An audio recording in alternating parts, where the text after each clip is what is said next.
जय हिंद दोस्तों, स्वागत है आपका आज की क्लास में। तो जैसा कि आप लोग को मैंने बताया था कि जो चैप्टर वाइज वीडियो है, पार्ट वाइज, पार्ट 1 जैसे चैप्टर 1 हो गया, पार्ट 1, पार्ट 2, पार्ट 3 इस तरह आ रहा है। ऐसा क्यों आ रहा है? ऐसा इसलिए आ रहा है ताकि आपको लोड ना पड़े, आप जितना एक दिन में पढ़ें उसको रिवाइज़ करते रहें। और सैटरडे और संडे हो सकता है तो कभी कभी सैटरडे क्लास आएगी लेकिन संडे ऑफ रहेगा। संडे कभी भी वीडियो नहीं आएगी। क्यों नहीं आएगी?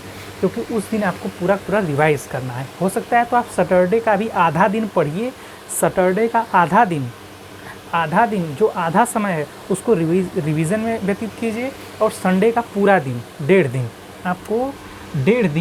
आपको पूरा किस में देना है? रिवीजन में देना है।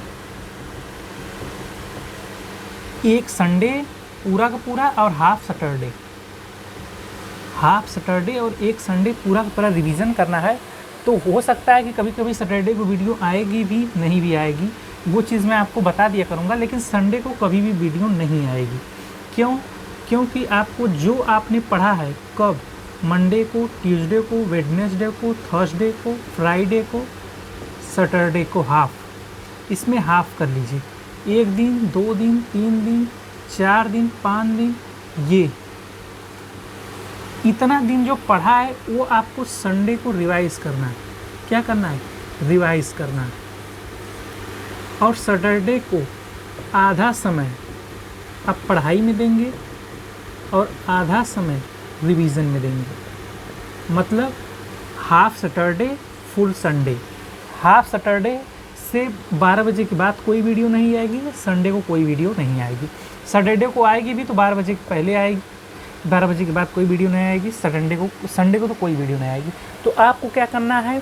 शुरुआत में जो आधा दिन सैटरडे का होगा उसमें तो आपको जो चैप्टर दिया जाएगा पढ़ना है, लेकिन ये 1.5 दिन आपको रिवीजन करना है। ठीक है, तो चलिए, तो इसी क्रम में वीडियो आती रहेंगी। बाकी चैप्टर 1 का तीनों पार्ट आपको इस चैनल पे अपलोड कर दिया गया है, उसको देख लीजिए। बाकी इस चैप्टर की जो अति लघुत्तरी हैं, जो छोटे छोटे टाइप के प्रश्न हैं, वेरी शॉर्ट आंसर है, उसको हम इस माध्यम से कवर कर रहे हैं। चलिए, ठीक है। तो मैंने उसमें वैद्युत आवेश के बारे में बता दिया, कूलाम के नियम के बारे में बता दिया। आज की शॉर्ट टॉपिक है वैद्युत क्षेत्र, वैद्युत बल रेखाएं, दोनों को समझते हैं।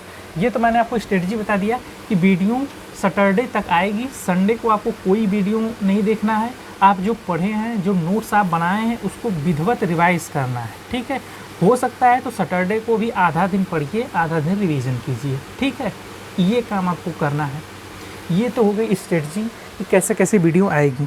ठीक है, चलिए, वैद्युत क्षेत्र क्या है? किसी वैद्युत आवेश अथवा आवेश समुदाय के चारों ओर का वह क्षेत्र जिसमें कोई अन्य आवेश आकर्षण अथवा प्रतिकर्षण बल का अनुभव कर लेता है, वैद्युत क्षेत्र अथवा वैद्युत बल क्षेत्र कहलाता है। देखिए, यही सेम थ्योरी, थोड़ा बहुत इधर उधर कर सकते हैं, लेकिन आपको यही सेम थ्योरी लिखना है 1 नंबर में या 2 नंबर में। इसलिए मैंने थ्योरी को किस टाइप से लिखना है वो मैंने लिख दिया है। इसका एक बार स्क्रीनशॉट लेना चाहते हैं तो ले लीजिए। ठीक है, परिभाषा यही सेम है, या लास्ट में भी मैं हट जाऊँगा, थोड़ा सा आप स्क्रीनशॉट ले लीजिएगा। समझते क्या है? देखिए, जैसे होता है क्या है, कोई भी इलेक्ट्रिक फील्ड होता है, इलेक्ट्रिक फील्ड, इसको अंग्रेजी में कहते हैं इलेक्ट्रिक फील्ड। तो वैद्युत क्षेत्र के परिभाषित करने के लिए आपको जरूरत होगी वैद्युत आवेश की। तो आप चैनल में जाएंगे तो वैद्युत आवेश के बारे में भी मैंने बताया, विधिवत बताया कि वैद्युत आवेश क्या है। तो वैद्युत आवेश के समुदाय के चारों ओर क्षेत्र, यदि कोई आवेश है, चाहे प्लस क्यू है, चाहे माइनस क्यू है, तो उसके चारों ओर एक रीजन होगा जिसमें कोई भी आवेश दूसरा आवेश लाएंगे तो या तो आकर्षण होगा या तो प्रतिकर्षण होगा। आकर्षण कब होगा? जब वो विपरीत प्रकृति के होंगे। प्रतिकर्षण कब होगा? जब वो सेम प्रकृति के होंगे। तो आकर्षण या प्रतिकर्षण बल का अनुभव करता है, वैद्युत क्षेत्र कहलाता है। यहाँ तक क्लियर हो गया? वैद्युत बल रेखा क्या होती है? देखिए, इसको समझेंगे थोड़ा सा। यहाँ पर देखिए थोड़ा सा। जैसे मैंने कहा, कोई आवेश Q है, इसके चारों ओर एक रीजन होगा। ठीक है, मान लीजिए प्लस Q है, कोई आवेश माइनस क्यू ला रहे हैं, तो ये प्रतिकर्षण हो रहा है या आकर्षण हो रहा है। तो ये जब इस बल का अनुभव कर रहा है, इसी को कहते हैं वैद्युत क्षेत्र। लेकिन अब एक चीज़ और है, वैद्युत बल रेखा क्या होती है? अब परिभाषा को पहले आप मत ध्यान दीजिए, इसको यहाँ से समझिए कि परिभाषा कहाँ से यहाँ से निकली है, परिभाषा यहाँ से कैसे लिखेंगे उसको। होता क्या है, जैसे जब कोई आवेश इसके नज़दीक लाते हैं तो या तो ये आकर्षण बल का अनुभव करेगा या तो प्रतिकर्षण बल का अनुभव करेगा। देखिए, प्लस है माइनस है तो आकर्षण बल का अनुभव करेगा। होता क्या है कि जब ये आवेश फ्री होता है, फ्री मतलब मुक्त होता है, तो ये चलने लगता है। क्या करता है? चलने लगता है। अगर बल की दिशा समान है, एक समान बल लग रहा है, तो होता क्या है कि ये एक रेखीय पथ पे गति करता है। इसी रेखीय पथ को ही हम वैद्युत बल रेखा कहते हैं। इसी रेखीय पथ को ही हम वैद्युत बल रेखा कहते हैं। ये जो पथ क्रिएट होगा, जैसे आकर्षण होगा, जैसे इस केस में आकर्षण होगा तो आवेश इसके पास आएगा ना, तो इसका कुछ पथ होगा ना, उसका कुछ लाइन तो होगी जिस पथ पे आएगा।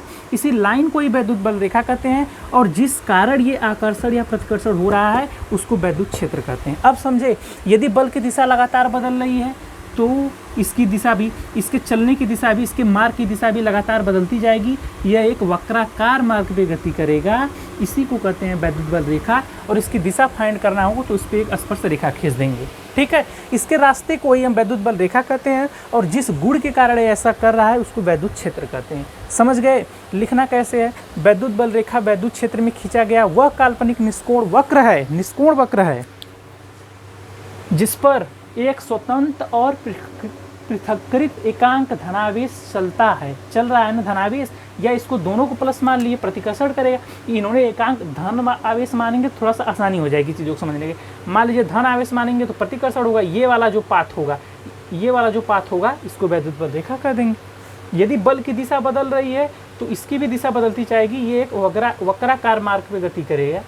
अब इसको कहेंगे, इस पथ को कहेंगे वैद्युत बल रेखा। यदि इसकी दिशा फाइंड करनी होगी तो इस पर एक स्पर्श रेखा खींच देंगे, ये इसकी दिशा हो जाएगी। वही कह रहा है, किसी बिंदु पर खींची गई स्पर्श रेखा उस बिंदु पर स्थित धन आवेश पर लगने वाले बल की दिशा को प्रदर्शित करती है। परिभाषा ये लिख देंगे, वैद्युत क्षेत्र की परिभाषा ये लिख देंगे। दोनों चीज़ आपको क्लियर हो गया, ठीक है। चलिए, बाकी आगे के टॉपिक के लिए चैनल को सब्सक्राइब जरूर कर लीजिएगा। पार्ट 1 आ चुका है पूरा, पार्ट 1, पार्ट 2, पार्ट 3 किसका? चैप्टर 1 का। चैप्टर 1 का पार्ट 1, पार्ट 2, पार्ट 3 तीनों अपलोड हो चुका है। पहली बात चैप्टर 1 को क्लियर कर लीजिएगा। इसके बाद चैप्टर 2 को भी 3 पार्ट में कवर करेंगे। चैप्टर 2 को भी 3 पार्ट में कवर करेंगे।